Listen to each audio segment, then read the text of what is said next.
અમદાવાદ પીસીબીની ટીમે જુગાર રમતા 8 જુગારીઓને રંગે હાથ ઝડપી લીધા। નમસ્કાર મિત્રો, હું વિપુલ પટેલ, શિક્ષાપત્રી સંદેશ ન્યૂઝ સત્યની સાથે। એક નજર આજના મુખ્ય સમાચાર પર। અમદાવાદ પીસીબીની ટીમે મોટી કાર્યવાહી હાથ ધરી જુગાર રમતા 8 જુગારીઓને રંગે હાથ ઝડપી લીધા છે। એરપોર્ટ પોલીસની હદમાં આવેલી ભીલવાસ પાણીની ટાંકી પાસે ઝૂલેલાલ ચાલી નજીક એરપોર્ટની કમ્પાઉન્ડ વોલ પાસે ખુલ્લી જગ્યામાં ચાલતા જુગારધામ પર પોલીસે અચાનક ત્રાટકીને સપાટો બોલાવ્યો હતો। ત્યારે પોલીસના દરોડાને પગલે જુગારીઓમાં નાસભાગ મચી ગઈ હતી।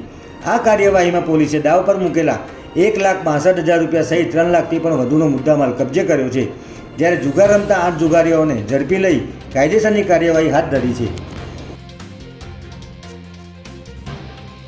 રખડતા ઢોરને લઈને ગુજરાત હાઈકોર્ટ દ્વારા કડક અમલવારી અંગે ટકોર કર્યા બાદ રાજ્યમાં રખડતા ઢોરની પોલિસી લાગુ કરવામાં આવી છે અને આ પોલિસી લાગુ કર્યા બાદ અમદાવાદ શહેરમાં તેનો કડક અમલ જોવા મળતો હતો।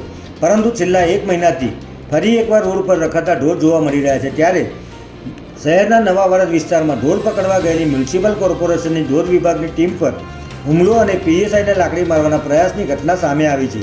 સમગ્ર મામલે વાડજ પોલીસ સ્ટેશનમાં ફરિયાદ નોંધાવવામાં આવતા પોલીસે ગુનો દાખલ કરી આગળની કાર્યવાહી શરૂ કરી છે।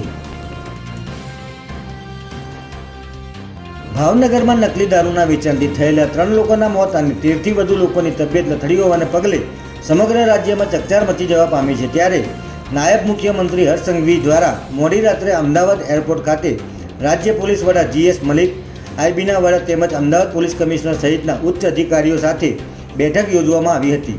આ કેસની તપાસ માટે સ્ટેટ મોનિટરિંગ સેલને તપાસ સોંપવામાં આવી છે, જેમાં SP મયુર ચાવડાને તાત્કાલિક ભાવનગર મોકલી આ ઘટનામાં કડકમાં કડક કાર્યવાહી કરવાની સૂચના આપવામાં આવી હોવાનું જાણવા મળી રહ્યું છે। જય હિન્દ, જય ભારત।